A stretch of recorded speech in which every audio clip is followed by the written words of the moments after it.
मित्रांनो, तुमचं पुन्हा एकदा GB स्टोरी टेलर या यूट्यूब चॅनलवर स्वागत आहे.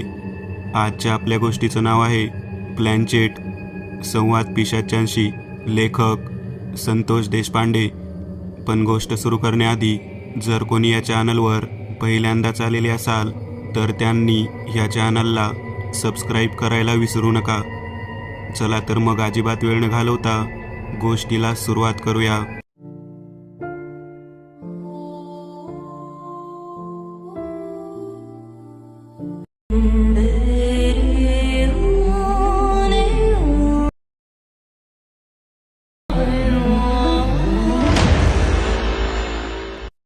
प्रकाश, रोहित आणि मी तिघेही जण कट्ट्यावर बसलेलो होतो. आमच्या तिघांमध्ये संवाद सुरू होता की खऱ्या अर्थाने आजकालच्या जगामध्ये मानवता राहिलेली नाही, आणि या संवादाचे रूपांतर आमच्या एका विशिष्ट पद्धतीच्या रहस्यमय विषयाकडे वळाले. प्रकाश म्हणाला, माणूस जेव्हा मानवता हरवतो तेव्हा त्याचा सैतान होतो, हैवान होतो. मग अशी हैवानियत असलेली लोक जिवंत स्थितीमध्ये सुद्धा असतात, त्यांना क्रूर व्यक्ती असे म्हणतात. रोहित म्हणाला, माझ्या आजोळची एक गोष्ट आहे, जी गोष्ट मी माझ्या मामांकडून ऐकली.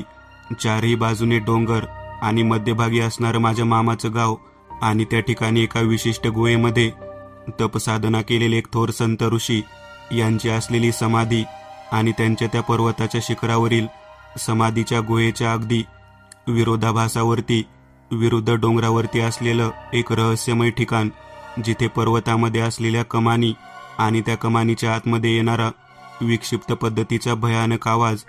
काही जण म्हणतात की एका विचित्र पद्धतीने कित्येक मुलींना त्या ठिकाणी आतमध्ये बंदिस्त करून मारलेलं आहे, आणि त्यामुळेच माझ्या मामाच्या गावामध्ये कोणतेही लग्न होत नाही. तेव्हा प्रकाश म्हणाला, काय बोलतोयस तू? गावामध्ये लग्न होऊ शकत नाही? होय, गावामध्ये लग्न होऊ शकत नाही. माझ्या आईचं लग्न सुद्धा गावाच्या बाहेर असलेल्या एका दुसऱ्या गावाच्या हद्दीमधल्या मंदिरामध्ये झालं होतं. कित्येक वर्ष झालं माझा मामा त्या गोष्टीचा शोध घेण्याचा प्रयत्न करतो, परंतु त्या डोंगराच्या जवळ पोहोचल्यानंतर तो आवाज, ते ओरडणं इतक्या भयानक पद्धतीने येतं की माणूस त्या कमानीपर्यंत पोहोचू शकत नाही.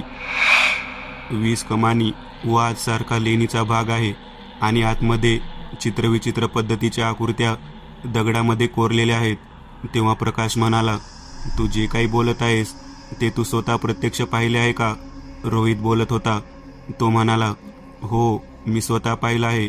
जर तुम्हाला त्या बाबतीमध्ये काही शंका वाटत असेल तर तुम्ही दोघेही माझ्यासोबत येऊ शकता.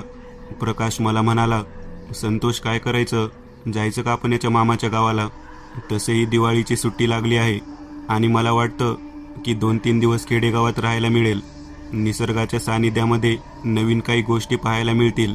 तेव्हा मी म्हणालो, ठीक आहे, जाऊ. मला एक गोष्ट बोलावीशी वाटते. जर तिथे त्या 20 कमानींच्या लेणींच्या भागामध्ये काही मुली बोललेला, ओरडलेला आवाज येत असेल तर त्या ठिकाणचे रहस्य जाणून घेऊन आपण त्या ठिकाणी नेमकं काय घडलं होतं ते शोधून काढूया. तेव्हा रोहित म्हणाला, अरे, ते माझ्या मामाचं गाव. कित्येक वर्षांपूर्वी तिथे काही घडलेली घटना आहे, आणि ते आपण आता कशी काय शोधू शकतो? त्यावरती मी म्हणालो, अरे प्लॅनचेट तुला माहीत आहे का? प्लॅनचेट एक अशी विद्या आहे जी आपण केल्यानंतर पिशाच्या लोकांसोबत संवाद साधून त्यांचे रहस्य जाणून घेऊ शकतो. प्रकाश म्हणाला, हो, मला सुद्धा माहीत आहे. मागच्या वेळेला माझ्या कॉलेजमधील 2 मुलांनी प्लॅनचेट करायला मला बोलावलं होतं. त्यांनी सांगितलं होतं या प्रकारासाठी एकूण 4 व्यक्ती लागतात. 4था व्यक्ती मी होतो. म्हणून मी रूमवरती गेलो आणि त्या ठिकाणी बसलो. एक मोठा प्लायवूडचा बोर्ड होता, आणि त्यावरती चांदणीच्या आकारामध्ये काहीतरी आखलेलं होतं. ते इतक्या वेगळ्या पद्धतीचं होतं की त्या प्रत्येक कोपऱ्यांमध्ये दिवे ठेवलेले होते. मध्यभागी जो आकार होता तिथे एक डिझाईनचा पालथा वाडगा ठेवलेला होता, आणि त्यावरती एक मेणबत्ती लावलेली होती. तेव्हा प्रकाशला मी म्हणालो, अगदी बरोबर, माझ्याकडे प्लॅनचेट बोर्ड आहे. आपण तो बोर्ड घेऊन याच्या आजोळी जाऊयात, याच्या मामाची भेट घेऊयात. आपण तिघेजण तर आहोत, 4था याचा मामा. याला सोबत घेऊन आपण तेथे असलेल्या त्या 20 पिशाच्या मुलींच्या आत्म्यांपैकी एका आत्म्याला बोलावून तेथील रहस्य जाणून घेऊयात. तेव्हा रोहित म्हणाला, बापरे, तू जे काही बोलत आहेस ते खरंच असं घडू शकतं? तेव्हा प्रकाश म्हणाला, हो, खरंच घडू शकतं. आम्ही जेव्हा प्लॅनचेट केलं होतं तेव्हा प्रत्यक्ष वाटी इकडून तिकडे तिकडून इकडे फिरत होती आणि आपण विचारलेल्या प्रश्नांची उत्तरं दिली जात होती. रोहित म्हणाला, अरे मग खूप चांगले होईल. आमच्या गावातल्या लोकांना तेथील जागेचे रहस्य समजेल. काहीतरी अफवा आणि जुन्या काळातल्या दंतकथा सांगून लोक त्या ठिकाणी लोकांना घाबरवतात आणि त्यामुळे कोणीच गावामध्ये विवाह करत नाही. त्यावरती मी म्हणालो, गावामध्ये विवाह होत नाही यासाठी कारण सांगितलं, परंतु त्या कारणामागची कथा कोणती आहे ती मात्र नाही सांगितलीस. तेव्हा रोहित म्हणाला, मला वाटतं आपण त्याच्या मामाच्या शेतातल्या वाटेकऱ्यांची भेट घ्यावी. तो सदुभाव आपल्याला नक्कीच काही ना काहीतरी सांगू शकतो. त्याला बरीच माहिती आहे. त्याचे वडील सुद्धा वस्तीवरती असतात. ते वयस्कर आहेत. ते नक्कीच काहीतरी आपल्याला सांगतील. ठरलं तर मग आपण सगळेजण मिळून या सुट्टीला रोहितच्या मामाच्या गावी जायचं. आम्ही तिघेजण सर्व काही ठरवून माझ्या घरामध्ये असलेला प्लॅनचेट बोर्ड घेऊन इथून त्याच्या मामाच्या गावी जाण्यासाठी तयार झालो. प्रकाश, रोहित आणि मी तिघांनी एसटी बस पकडली आणि डोंगराच्या सान्निध्यामध्ये असलेल्या त्या गावाच्या दिशेने प्रवास करायला सुरुवात केली. मिरजनंतर निपाणी, त्यानंतर आंबोली घाट. या पद्धतीने आम्ही कोकणच्या दिशेने पोहोचलेलो होतो. आंबोली घाट उतरल्यानंतर 30 ते 40 किलोमीटरचा प्रवास केल्यानंतर एका मुख्य हायवेच्या डाव्या बाजूला डोंगरातून पायवाट जात होती आणि तेच त्याच्या मामाचं गाव होतं. पायवाटेवरून आम्ही तिघेही जण चालत निघालेलो होतो. एक समोर मोठी कमान दिसली आणि त्या कमानीवरती चित्रविचित्र पद्धतीच्या दगडात कोरलेल्या मूर्ती दिसत होत्या. त्याच्यावरती जंगलामध्ये वाढलेल्या अजस्त्र वेली दिसत होत्या. त्या मोठ्या वेली होत्या की त्या पाहिल्यानंतर जणू काही आपण एखाद्या भयानक ठिकाणी आलो आहोत असं वाटत होतं. गर्द सावली आणि त्याच्यामध्ये आजपर्यंत शोध घेणारं सूर्याचं किरण कसं बसत दिसत होतं. दिवसासुद्धा भीती वाटल असं ते ठिकाण होतं. कमानीच्या पलीकडच्या बाजूला खाकी रंगाच्या चड्डीवरती चालत आलेला रोहितचा मामा दिसला. रोहित आनंदित झाला. मामाने त्याच्यासोबत अजून एका मुलाला आणलं होतं. त्याचं नाव विजू होतं. त्याने आमच्या हातातील साहित्य घ्यायला सुरुवात केली. आम्ही त्याला नको म्हणत होतो, परंतु त्याने ते उचलून घेतलं. खांद्यावर घेऊन तो आमच्यासोबत चालू लागला. प्रकाशने मामाला त्यांचं नाव विचारलं. मामा म्हणाला, माझं नाव नानू, मला नानू म्हणतात. हा माझ्यासोबत आलेला विजू आहे. हा आमच्या गावातील शेळ्या पाळणारा मुलगा. गावातील सर्व शेळ्या याच्याकडेच असतात. राखोळी करतो, प्रत्येकाचे सांगितलेले काम करतो. याला पाहिजे तेवढं अन्नधान्य, कपडा लत्ता आम्ही पुरवतो. खूप प्रामाणिक आहे. विजूचा प्रामाणिकपणा आम्हाला डोळ्यासमोर दिसत होता. आम्ही त्या ठिकाणी पोहोचलो. विजू आमच्या हातातील त्या प्लॅनचेट बोर्डकडे पाहत म्हणाला, हे काय आहे? तेव्हा मामा सुद्धा माझ्याकडे पाहत म्हणाला, हे चित्रकलेचा बोर्ड आहे का? तेव्हा मी म्हणालो, नाही, याला प्लॅनचेट बोर्ड म्हणतात. आम्ही घरी पोहोचलो. घरी पोहोचल्यानंतर त्या ठिकाणी चहा पाणी वगैरे करून झाल्यावरती नाश्ता देण्यात आला. नाश्ता वगैरे खाऊन झाल्यावर शांततेने बसलो. मी माझा प्लॅनचेट बोर्ड त्या ठिकाणीच ठेवला. विजू माझ्याकडे कुतूहलाने पाहत म्हणाला, दादा हे काय आहे? याचा वापर काय करतात? याच्याबरोबर काय खेळतात का? तेव्हा मी म्हणालो, हे खेळण्याचे साधन नाही. ही एक अशी गोष्ट आहे ज्या गोष्टीमुळे तुम्ही प्रत्यक्ष मेलेल्या व्यक्तीसोबत चर्चा करू शकता. याला प्लॅनचेट बोर्ड म्हणतात. माझे बोलणे ऐकल्यानंतर रोहितचा मामा आणि विजू दोघे जण चांगलेच हादरले. ते दोघे जण म्हणाले, काय बोलत आहेस तू? हे कधी आम्ही ऐकलं नाही. मी म्हणालो, हे ऐकलं नाही म्हणून तर तुम्हाला माहिती नाही, परंतु ही एक विद्या आहे. याच्या माध्यमातून बऱ्याच मृत व्यक्तींच्या आत्म्यांना आपण बोलावून त्यांच्याशी त्यांच्या इच्छा आकांक्षा जाणून घेऊन त्यांच्या मुक्तीच्या दृष्टिकोनातून कार्य करू शकतो. परंतु जेवढे वाटते तेवढे सोपे काम नाही. अतिशय जिगरबाज व्यक्तीच हे काम करू शकतात. प्रत्यक्ष पिशाचा आत्मा जेव्हा समोर उभा राहतो तेव्हा चांगल्या चांगल्याची फाटते. आणि यामध्ये महत्त्वाची गोष्ट अशी आहे की 4 व्यक्ती या निडर आणि न घाबरणाऱ्या धाडसी स्वरूपाच्या हव्या असतात. एकाने जरी माघार घेतली तर मात्र आत्मा परत जात नाही. तो बाकीच्या सर्वांना सुद्धा त्रास देतो. प्रकाश म्हणाला, अरे तू काय बोलतोयस? तुला कळतं का? यांना चांगल्या पद्धतीने माहिती सांग. आपण या ठिकाणी का आणले आहे? याच्या मागचे रहस्य काय आहे? तू त्यांना घाबरवू नकोस. आपल्या सर्वांमध्ये प्रत्येक व्यक्ती हा धाडसीच आहे. एका वेगळ्या रहस्याची जाणकारी घेण्यासाठी आपण येथे जमलेलो आहोत. आता रोहितच्या मामाच्या गावामध्ये जे काही घडत आहे ते आपण जाणून घ्यायला नको का? प्रकाश म्हणाला, मामा तुम्ही सांगा, येथे जे काही तुम्ही सांगत आहात की 20 कमानी आहेत आणि त्यामध्ये गुहा आहेत आणि तेथे चित्रविचित्र पद्धतीचा आवाज, ओरडणे, रडणे ऐकू येते, मग ते कोणाचे आहे, कशासाठी आहे ते जाणून घ्यायला नको का? तेव्हा मामा म्हणाले, या बाबतीत एक कथा आहे. आमच्या शेतातील वाटेकरू सदुभाऊ म्हणून आहे. त्याच्या वडिलांना माहीत आहे. अण्णा तुम्हाला सगळं काही सांगतील. तुम्ही त्यांची भेट घेऊ शकता. परंतु हे असलं काही जे आत्मा बोलवण्याचं साधन आहे त्या बाबतीत माझा मात्र अजिबात विश्वास नाही. तेव्हा रोहित म्हणाला, अरे मामा ते खरं आहे, तसं घडत असतं. मामा म्हणाला, म्हणजे तुमचा नेमका उद्देश काय आहे? तेव्हा रोहित माझ्याकडे पाहत म्हणाला, तू सांग संतोष, काय उद्देश आहे ते? मग मी बोलायला सुरुवात केली. मी म्हणालो, आमचा मूळ उद्देश आहे या ठिकाणी सुट्टी आनंदात घालवायची आणि या ठिकाणी त्या डोंगराच्या आतमधल्या गुहेमध्ये असणाऱ्या चित्रविचित्र आवाजातील कोणत्या ना कोणत्या एका आत्म्याला आपण बोलावून प्लॅनचेट विद्येमध्ये प्रश्न विचारायचे. तेव्हा विजू म्हणाला, वेडा आहात का? तुम्ही येथील गोष्टीची माहिती घ्या. ते का आहेत, त्यांचा आवाज का येतो, त्या पाठीमागचं रहस्य काय आहे हे अगोदर अण्णांकडून जाणून घ्या आणि मग त्यांना बोलवायचा प्रयत्न करा. मला तर वाटतं त्यांचं रहस्य तुम्हाला जर सांगितलं तर तुम्ही या गावात राहणार सुद्धा नाही. विजूचं बोलणं ऐकल्यानंतर प्रकाश, रोहित, मी आम्ही तिघेजण त्याला म्हणालो, आम्ही अण्णांना भेटायला उत्सुक आहोत. कधी जायचं अण्णांकडे? आम्हाला अण्णांना विचारायचं आहे की नेमकं काय आहे ज्यामुळे इतके वर्ष हे सर्व लोक येथे घाबरून राहतात आणि कोणीच गावामध्ये लग्न करत नाही. मामा म्हणाला, जाऊयात, अगोदर थोडं काहीतरी खाऊन घ्या. आम्ही सगळेजण मिळून चांगल्या पद्धतीने जेवण केलं आणि शेतामध्ये सदुभाऊंच्या घरी पोहोचलो. वस्तीवरती त्यांचे वडील अण्णा बाजेवरती बसले होते. आम्ही आजूबाजूला जाऊन बसलो. अण्णांना नमस्कार केला आणि त्यांना गावाबद्दल विचारायला सुरुवात केली. विषय काढता काढता आम्ही त्या डोंगराबद्दल बोलू लागलो. 20 कमानी आणि त्यामध्ये असणाऱ्या त्या विचित्र आवाजाबद्दल बोलायला सुरुवात केली.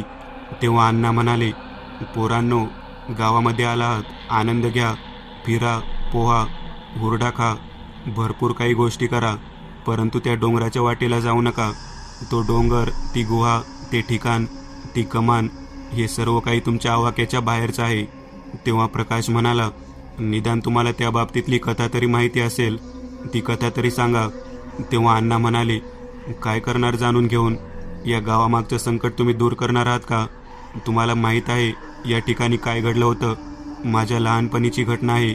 माझे आजोबा सांगत होते की या ठिकाणी कित्येक वर्षापूर्वी एक मोठा विवाह सोहळा होणार होता. त्या विवाह सोहळ्यामध्ये बऱ्याच वऱ्हाडी मंडळींना राहण्यासाठी या भागातल्या संस्थानिकांनी त्या 20 कमानींचा भाग अतिशय सुंदर पद्धतीने सजवून घेतलेला होता. त्या ठिकाणीच त्या संस्थानिकाच्या होणाऱ्या बायकोच्या सगळ्या मैत्रिणी थांबलेल्या होत्या. नवरी मुलगी सुद्धा तेथे थांबली होती.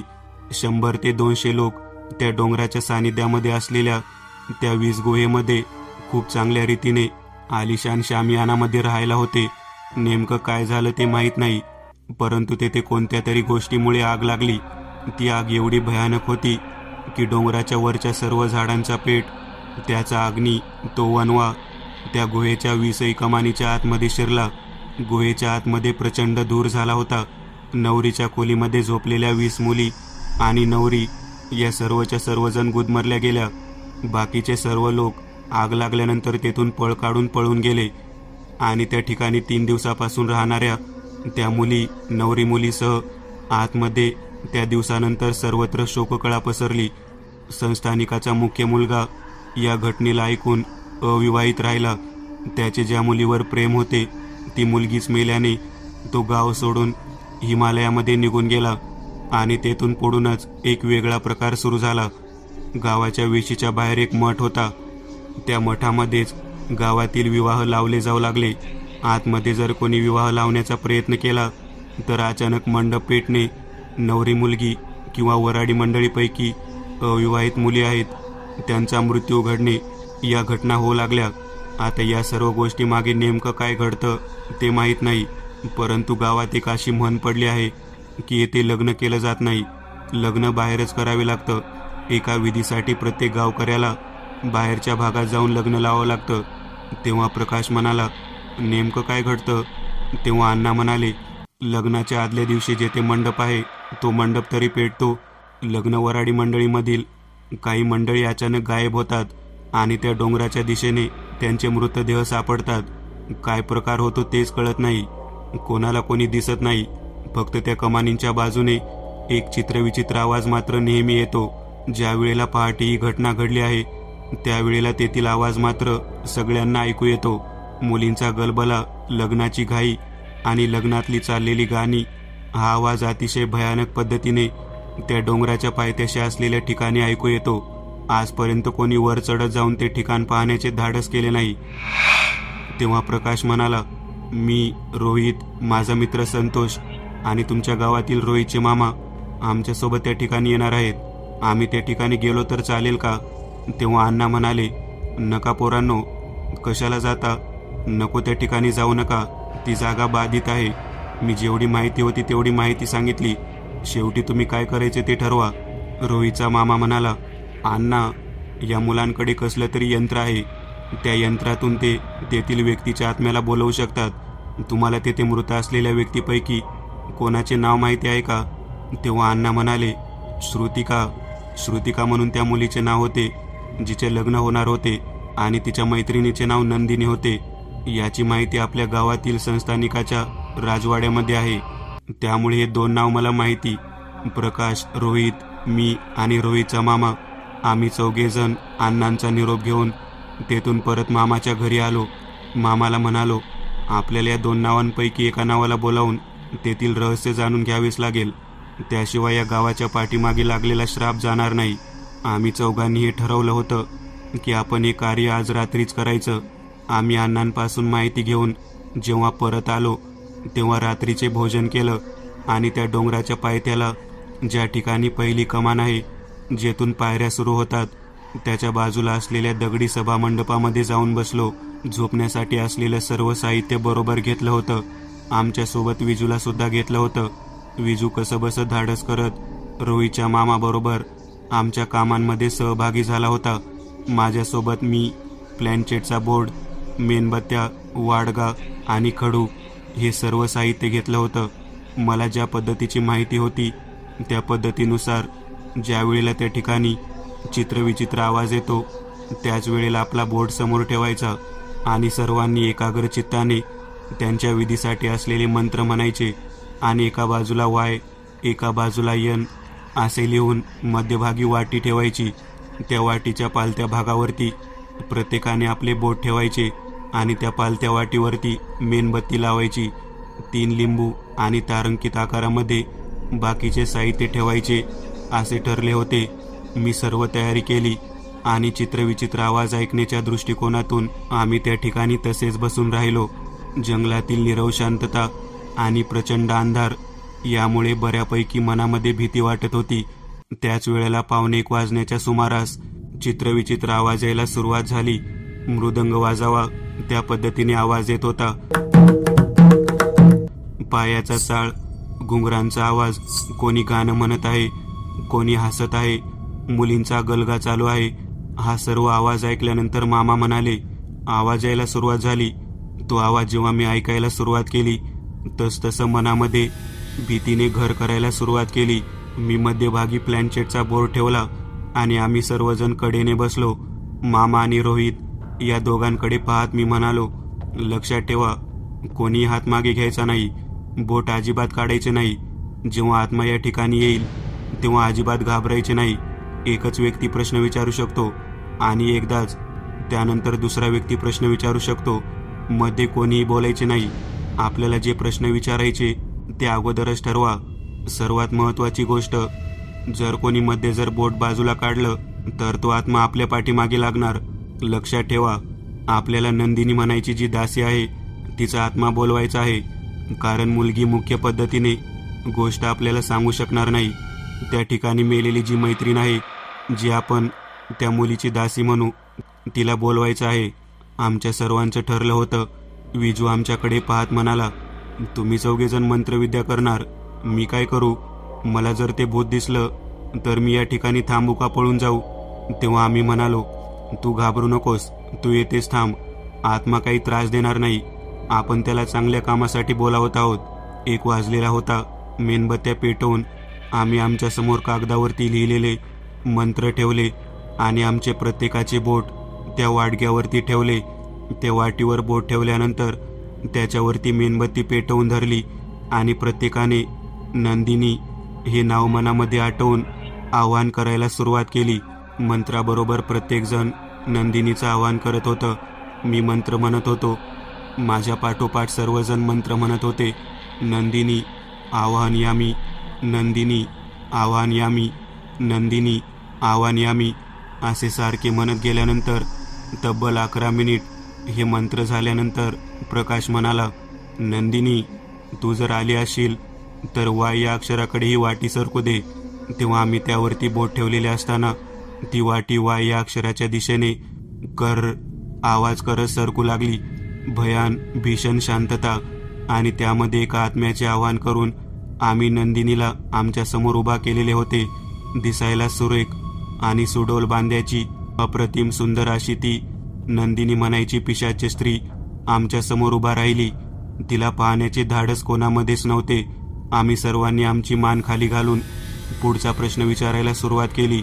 रोहितचा मामा आणि रोहित दोघेही जण थरथर कापत होते, परंतु त्यांना माहीत होते की आपण जर हात किंवा बोट उचलले तर आपल्या पाठीमागे ते पिशाच लागलेच म्हणून समजा. विजू आमच्या समवेत मान खाली घालूनच होता, परंतु त्याचे वाटीकडे लक्ष न जाता समोर उभारलेल्या त्या नंदिनीच्या पायाकडे लक्ष गेले आणि विजू तिच्या पायापासून वरच्या दिशेने पाहत पाहत तिच्या चेहऱ्याकडे पाहू लागला आणि तो घाबरून तेथून जोरात पळू लागला. आम्हाला काहीच बोलता येत नव्हते. विजूला तेथून पळून जात असताना आम्ही व्यवस्थित पाहू सुद्धा शकत नव्हतो. आता केवळ 4 जण त्या ठिकाणी राहिलो होतो. नेमकं काय करायचं काहीच कळत नव्हतं.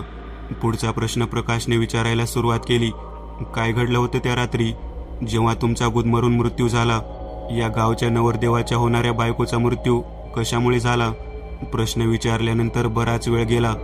तो प्रेतात्मा काहीच बोलत नव्हता. आम्ही तिरक्या नजरेने पाहू लागलो तेव्हा केवळ तिचे उलटे पाय त्या ठिकाणी आम्हाला दिसत होते. ती स्त्री पिशाच रडत होती. ती रडत असताना पाहिल्यानंतर मात्र आम्ही घाबरलो. तिने बोलायला सुरुवात केली आणि सर्वांचे बोट थरथर कापू लागले. एक जोरदार आरोळी ठोकली. जणू एखादा व्यक्ती आगीच्या ज्वालामध्ये अडकला आहे आणि तो किंचाळत आहे आणि मदतीसाठी हाक मारत आहे. अशा पद्धतीची ती किंचाळी आणि आरोळी होती. ती कानावर पडल्यानंतर सर्वजण भयंकर घाबरले. बोट जर काढले तर ती पाठलाग सोडणार नाही हे आम्हाला माहीत होते. नंदिनीने बोलायला सुरुवात केली. 150 वर्षानंतर या ठिकाणी कोणीतरी हा प्रश्न विचारत आहे. कोणी जेव घातलं नाही, कोणी खाऊ घातलं नाही, कोणी विचारलं नाही, कोणी मुक्तीसाठी प्रयत्न केला नाही, कोणी पाहायला सुद्धा वर आलं नाही. गुदमरलेली प्रेत, त्यांचे सापळे, त्यांना पाण्यात सुद्धा बुडवलं नाही. तशीच्या तशी त्या गुहेच्या आतल्या भिंतीवरती, त्या गुहेतल्या आतमधल्या खिडकीच्या भागावरती शरीराची चिकटलेली मांसखंड चिकटून तेथेच मातीमय झाली. परंतु कोणी आलं नाही. तू कोण आहेस? एवढ्या दिवसानंतर आम्हाला बोलावत आहेस? मला माझ्या मृत्यूचे रहस्य विचारत आहेस? तेव्हा मी म्हणालो, मी संतोष आहे. या समोर ठेवलेल्या पटलावरती जे मंत्र आहे त्याच्या साधनेने तुला बोलावलेले आहे. मी आलेलं ज्या मुलीने पाहिलं आहे त्याला इथे बोलावून घे. आता मात्र काय करावं कळेना. प्रकाश म्हणाला, आम्ही इथून उठू शकत नाही. ती म्हणाली, इथून पळून गेलेल्या मुलाला या ठिकाणी आल्याशिवाय मी बोलू शकत नाही. ज्यांनी माझं आवाहन केलं, ज्याने मला प्रत्यक्ष येथे पाहिलं, त्या सर्व लोकांसमोरच मी बोलू शकते. आता काय करावं कळेना. जर आपण बोटं काढली तरी पाठीमागे येणार, तसं इथे आपल्या समोरच आहे. जर बोट नाही काढली तर ती तशीच उभा राहणार नाही. तेव्हा प्रकाश म्हणाला, जो मुलगा गेला आहे त्याला तूच बोलावून आण. आता मात्र रोहितचा मामा आमच्याकडे बघून रागाने डोळे लाल करू लागला. ती तिथून वळाली आणि थेट तिथून निघाली. आम्ही त्या वाटेवरून बोट अजिबात बाजूला काढत नव्हतो. ती निघून गेली म्हटल्यानंतर आम्ही ओळखलं की काही क्षणातच ती विजूला घेऊन येणार. 5 मिनिटाचा वेळ गेला आणि जमिनीवर काहीतरी फरफटत आहे असा आवाज ऐकू आला. आमचं लक्ष गेलं तेव्हा रोहित ओरडला, विजूला तिने पायाला धरून फरफटत ओढत आणलं आहे. अरे देवा, हे काय घडलं? मनामधल्या सर्व भावना तशाच थांबून आम्ही तेथे तिची वाट पाहत होतो. ती समोर उभा राहिली विजू अर्धमेल्या अवस्थेत असाच बसून राहिला होता. भीतीने त्याची घाबरगुंडी उडाली होती. तिने बोलायला सुरुवात केली. आमची राजकुमारी सर्वात देखणी आणि सुंदर होती. रात्रीची वेळ होती. जेवणावळी सुरू होत्या. 100 ते 150 लोक त्या ठिकाणी संगीताचा आनंद घेत होते. आम्ही तिच्या मैत्रिणी तिच्यासमोर नाचत होतो. मेहंदी लावली जात होती. दुसऱ्या दिवशी हळदीचा कार्यक्रम होता. तिसऱ्या दिवशी लग्न होतं आणि एक भयानक आगडोम या ठिकाणी असलेल्या खालच्या बाजूच्या गर्द झाडीमध्ये लागलेला दिसला. वरच्या बाजूला असलेल्या त्या लग्नाच्या राहण्याच्या ठिकाणी कितीतरी मोठे पाण्याचे लोखंडी कुंड होते. ते पालते करून सोडण्यात आले, परंतु आग एवढी वेगात होती की वाऱ्यामुळे ती अधिकच पसरत गेली.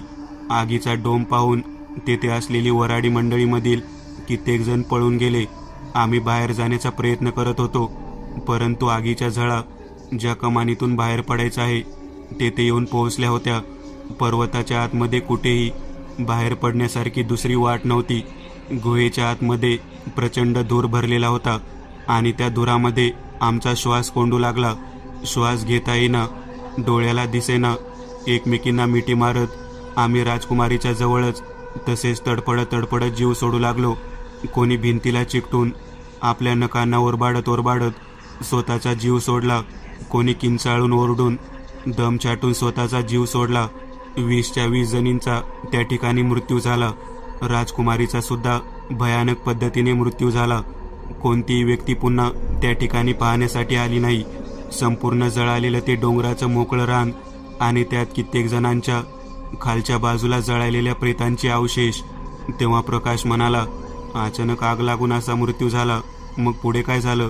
तेव्हा ती मोठ्याने ओरडली, अचानक आग लागून मृत्यू झाला नाही. मुलाच्या सावत्राईने सगळा खेळ मांडला.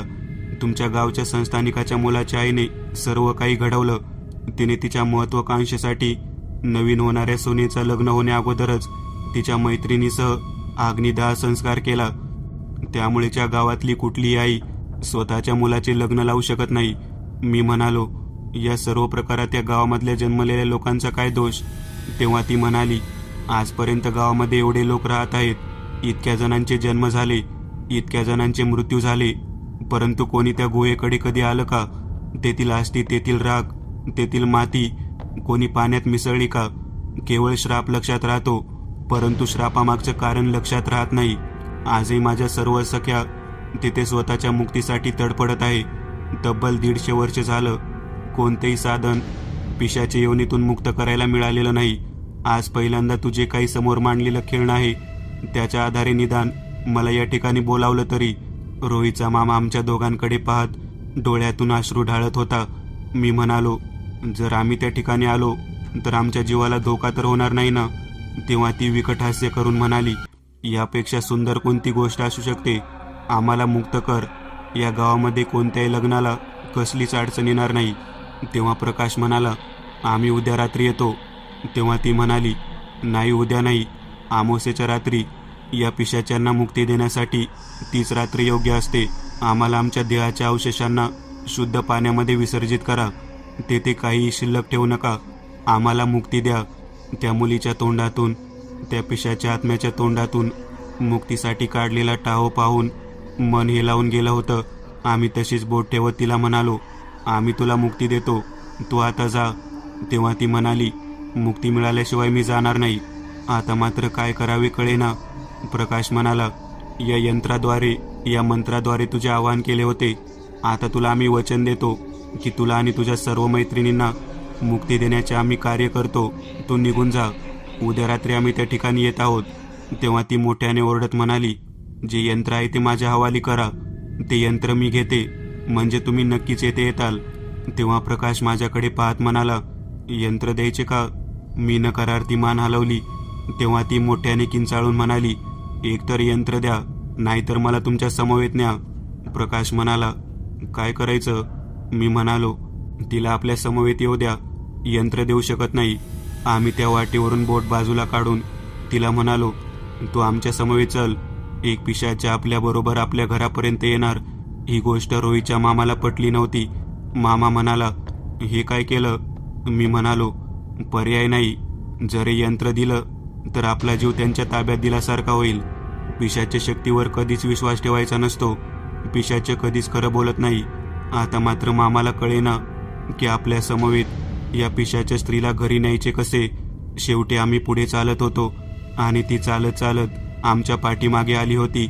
घराच्या बाहेरच्या बाजूलाच आम्ही सर्वांनी पाय धुतले आणि आत प्रवेश केला. ते आमच्या समवेत थेट घराच्या आत आली. आमच्या समोर मांडी घालून ती बसली.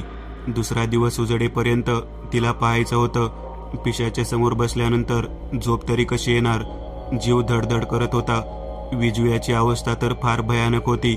शेवटी दिवस उजाडला. त्या खोलीला दार लावलं आणि आम्ही बाहेर आलो. आमच्या मनामध्ये प्रचंड धडकी भरली होती. आम्ही थेट शेतामधील सदुभाऊंच्या वडिलांकडे म्हणजे अण्णांकडे गेलो आणि घडलेला प्रकार सांगितला. अण्णा म्हणाले, बरं केलं, जी रहस्यमयी गोष्ट आहे, जे तू यंत्र आणले आहे ते तिला दिले नाही. आज रात्री तुम्ही सर्वजण तेथे जावा. मी माझ्या मुलाला सुद्धा तुमच्या समवेत पाठवतो. चांगल्या पेटत्या मशाली घेऊन जावा आणि तेथील प्रत्येक हाडाचा कण आणि कण वेचून येथील सर्व जागा स्वच्छ करून तेथे गोमूत्र आणि पवित्र जल शिंपडून या. तेव्हा प्रकाश म्हणाला, नाही, तेथील सर्व माती वगैरे गोळा करून आम्हाला पाण्यात विसर्जित करावी लागेल, त्याशिवाय ती जाणार नाही. आणि आम्ही रात्रीच्या वेळी तिथे निघालो. ज्या ठिकाणी प्लॅनचेट केलं होतं त्या ठिकाणापर्यंत पोहोचलो. तेथून पुढचा भाग आम्ही चालू लागलो. आमच्या पाठीमागे ती नंदिनी निघालेली होती. सोबत सर्व साहित्य घेऊन त्या गुहेच्या दिशेने आत गेलो. तिथे पाऊल ठेवणार तोच भयंकर मोठ्याने किंचाळण्याचा, ओरडण्याचा, त्या सर्व मुलींचा आवाज ऐकू येऊ लागला. तो आवाज कानामध्ये इतकी भीती निर्माण करत होता की तेथून पळून जावे वाटत होते. सदुभाऊ आमच्या समवेत पहिल्यांदाच आला होता. त्याला समजेना की काय करावे. त्याने कानामध्ये बोट घालून खाली बसणं पसंत केलं. एका पाठोपाठ एक आम्ही त्या आतमध्ये शिरलो आणि 20च्या 20 कमानीच्या आतमधल्या त्या प्रत्येक गुहेमध्ये मृत्युमुखी पडलेल्या प्रत्येक स्त्रीचे तुकडे गोळा करू लागलो. कित्येक वर्ष ती जागा बंदिस्त होती. तेथे प्रचंड घाण आणि जाळी जळमट होती.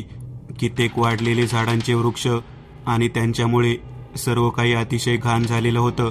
रात्रभर ते ठिकाण स्वच्छ करण्यात वेळ घालवला आणि शेवटी एक एक करत सर्व भागातील हाडांचे अवशेष गोळा करून शेवट खाली डोंगर उतरू लागलो. जसजसा डोंगर उतरत होतो तसतसं आमच्या पाठीमागे त्या पिशाचे फिरत आत्म्यांचे चालणे आम्हाला ऐकू येत होते. बोलणे आम्हाला ऐकू येत होते. अखेर नदीच्या घाटापर्यंतचा प्रवास पूर्ण झाला आणि त्या नदीच्या पवित्र पाण्यामध्ये आस्थी विसर्जन केलं. सर्व भाग जसाच्या तसा पाठवला. रोहित मला म्हणाला, संतोष, केवळ तुझ्यामुळे सर्व काही साध्य झालं.